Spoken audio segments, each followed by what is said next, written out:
JEE mains की daily PYQ series में आज हम कॉम्प्लेक्स नंबर का एक बहुत ही शानदार क्वेश्चन डिस्कस करेंगे। इस क्वेश्चन में दो स्टेटमेंट गिवन है और दोनों स्टेटमेंट के बारे में पूछा गया है कि कौन करेक्ट है कौन करेक्ट नहीं है, दोनों करेक्ट है या कोई करेक्ट नहीं है। देखिए, इसने बोला कि Z1 और Z2 जो हैं दो कॉम्प्लेक्स नंबर हैं और इस कंडीशन को सेटिस्फाई कर रहे हैं। मतलब क्या ये बात सही है ना? एंड दिस दूसरा स्टेटमेंट इन्होंने ये दिया, a upon Y minus Z, B upon Z minus X, C upon X minus Y, then ये होगा।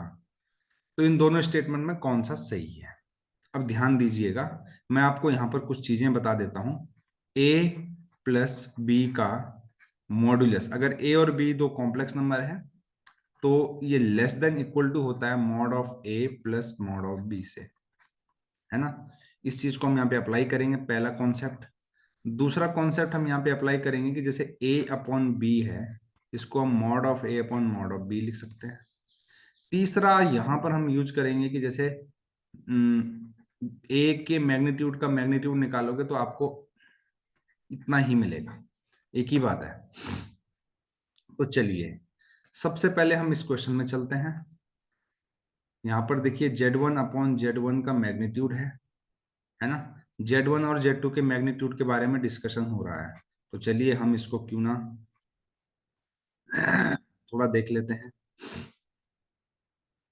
है ना?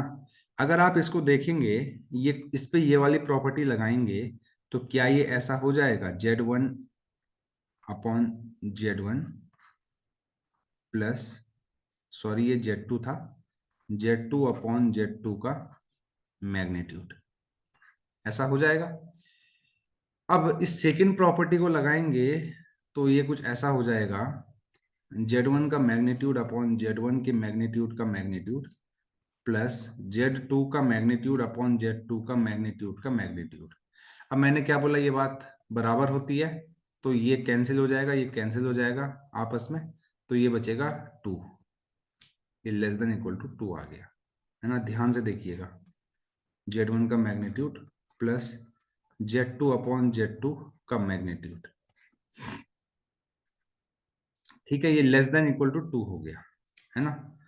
अब मैं क्या कर सकता हूँ, बोथ बोथ साइड, ये देखिए ये और ये देखो दोनों LHS और RHS में है, इनका LHS और RHS में मैं इनटू अगर मैं कर दूं, है ना, तो ये कुछ इस तरीके से हमें दिखाई देने वाला है।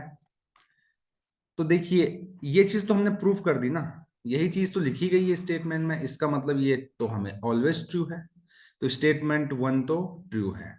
अब हम स्टेटमेंट 2 पे चलते हैं। तो देखिए स्टेटमेंट 2 में जाने से पहले देखिए ध्यान से देखिएगा, पहले मैं एक जगह पर लिख देता हूं, a upon Y minus X equal to B upon क्या था, X minus Z minus X, C upon X minus Y, इन सब का मॉड है, ठीक है? और पूछा किसके बारे में गया, A square Y minus X plus B square upon Z minus X plus C square upon X minus Y के बारे में पूछा गया। ध्यान दीजिएगा, जब कभी भी पूरे मैथमेटिक्स में इस तरीके के एक्सप्रेशन हो जहां पर दो से ज्यादा इनइक्वालिटी हो, इक्वल टू लैम्डा अज्यूम कर लेना है, इक्वल टू कोई भी कांस्टेंट अज्यूम कर लो। अब आप इसको कंपेयर करो, इसको कंपेयर करो, इसको कंपेयर करो, ए बी सी की वैल्यू निकालो। तो ए की वैल्यू कितनी आ गई, lambda times Y minus X, सही है? इसी तरीके से बी की वैल्यू जो आएगी lambda times Z minus X और सी की value lambda times X minus Y.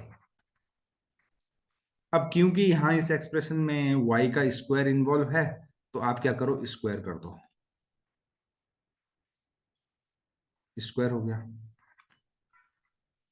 अब क्योंकि A square upon Y minus X है तो दोनों साइड y माइनस एक्स के मॉड से डिवाइड कर दो। जैसे ही आप डिवाइड करेंगे तो आपको मिलेगा lambda square Y minus X. इसी तरीके से यहां पर आपको मिलेगा B square upon Z minus X is equal to lambda square Z minus X और C square upon X minus Y का मॉड, है ना? Is equal to lambda square X minus Y. Equation 1, equation 2, equation 3 है। 1 + 2 + 3 कर लीजिए।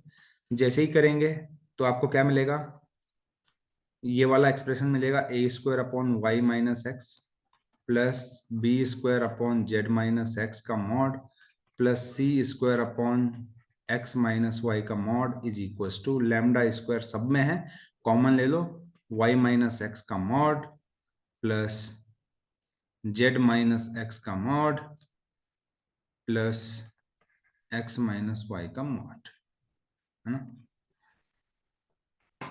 पीछे चलते हैं। अब एक्चुअली यहाँ पर मॉड में नहीं पूछा गया है ना, तो मॉड में नहीं पूछा गया है तो ध्यान से देखिएगा, z - x का होल स्क्वायर और z - x का होल स्क्वायर सेम ही होता है। क्या होता है? सेम ही होता है। मैं देखिए, क्योंकि यहाँ पर मॉड नहीं इन्वॉल्व है अपॉन में, तो इसलिए हम क्या कर रहे हैं, इस तरीके से कर रहे हैं। देखिए, ध्यान ध्यान से देखिएगा, इस तरीके से मॉड इन्वॉल्व नहीं है ना, तो आपको पता है एक्स का स्क्वायर और मॉड एक्स का स्क्वायर बराबर ही होते हैं, तो इसलिए मैंने इनको बराबर करके लिख दिया। अब देखिएगा ये मॉड नहीं है, थोड़ा करेक्ट कर ले रहा हूं, मॉड नहीं है। तो अगर ये मॉड नहीं है तो अगर आप लैम्डा, ये ब्रैकेट के अंदर वालों इनको ऐड करोगे तो क्या आएगा, 0 आएगा, लैम्डा स्क्वायर 0। तो ये देखिए LHS में जो आपको दिख रहा है, इसकी वैल्यू तो 0 हो गई, इक्वल टू 0, लेकिन यहां पर क्लेम क्या किया गया कि ये 1 होगा, जो कि गलत है। इसका मतलब क्या हो गया, statement 1 is correct but statement 2 is incorrect, जो कि ऑप्शन नंबर 1 है। यही इस क्वेश्चन का सॉल्यूशन है। अगर आपको ये अप्रोच, ये सॉल्यूशन अच्छा लगे, चैनल को लाइक, शेयर और सब्सक्राइब करने के साथ ही साथ वीडियो पर अपना पॉजिटिव कमेंट भी दें।